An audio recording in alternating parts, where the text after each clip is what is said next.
গতকাল রাত্রেবেলা 2-3টে টেলিফোন পাই জিবি হাসপাতাল আনুমানিক রাত্রে একটার সময়, যে ডাক্তারবাবুরা চিৎকার করছেন,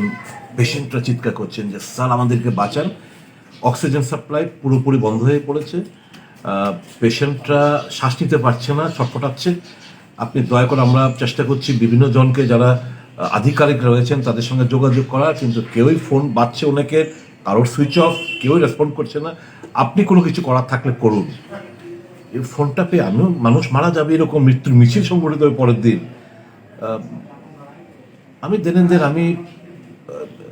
ঈশ্বরের নাম নিয়ে ফোন করলাম রাতুল দে, যিনি আমাদের রাজ্যে মাত্র একজনই রয়েছেন যিনি ইঞ্জিনিয়ার,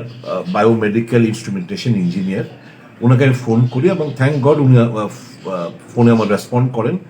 বলে কাকু, আমি বললাম রাতুল তুমি কি করছো, এই তো খেয়ে দিয়ে শুয়েছি, তুমি ড্রেস পরে শীঘ্রই চলে এসো, জিবি হাসপাতালে যেতে হবে, ওখানে খবর হচ্ছে এই যে অক্সিজেন সাপ্লাই পুরোপুরি বন্ধ হয়ে পড়েছে, মানে যারা হাসপাতালে ভর্তি অক্সিজেন পাচ্ছে না, খুব কষ্ট পাচ্ছে এরা। ও খুব একটা সময় নেয়নি, খুব চটপট করে ও চলে এসছে, আমরা দুজন একসাথে যাই জিবি হাসপাতালে, তারপর গিয়ে দেখি যে মিটারগুলোতে 000 এরকম রিডিং আসছে, তারপর আমি তো টেকনিক্যাল পোর্শনটা বুঝি না, ওর সাবজেক্ট, মেইন যেখানে অক্সিজেন সিলিন্ডারগুলো রাখা রয়েছে ওখানে গিয়ে দেখলো কিছুটা প্রবলেম রয়েছে, তারপর পিপি ভেতরে চলে যায়,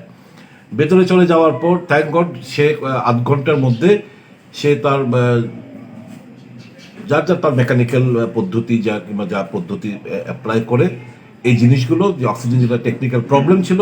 সেটা সুরাহা করতে পেরেছেন এবং অক্সিজেন সাপ্লাই আবার পুনরায় এস্টাবলিশ করতে পেরেছেন। তো আমি আনুমানিক 2-2:30 অব্দি ছিলাম, তারপর ও আরও কিছুটা সময় ছিল, কারণ ও আবার না নষ্ট হয়ে পড়ে, একটু ওয়েট করে মানে দেখতে চাইছিল,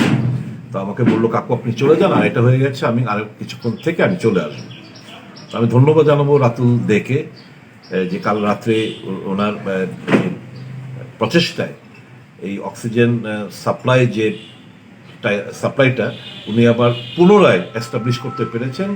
এবং রোগীরা নিশ্চিন্ত মনে আবার অক্সিজেনটা যাদের প্রয়োজনীয়তা রয়েছে তারা আবার পুনরায় ফিরে পেয়েছে।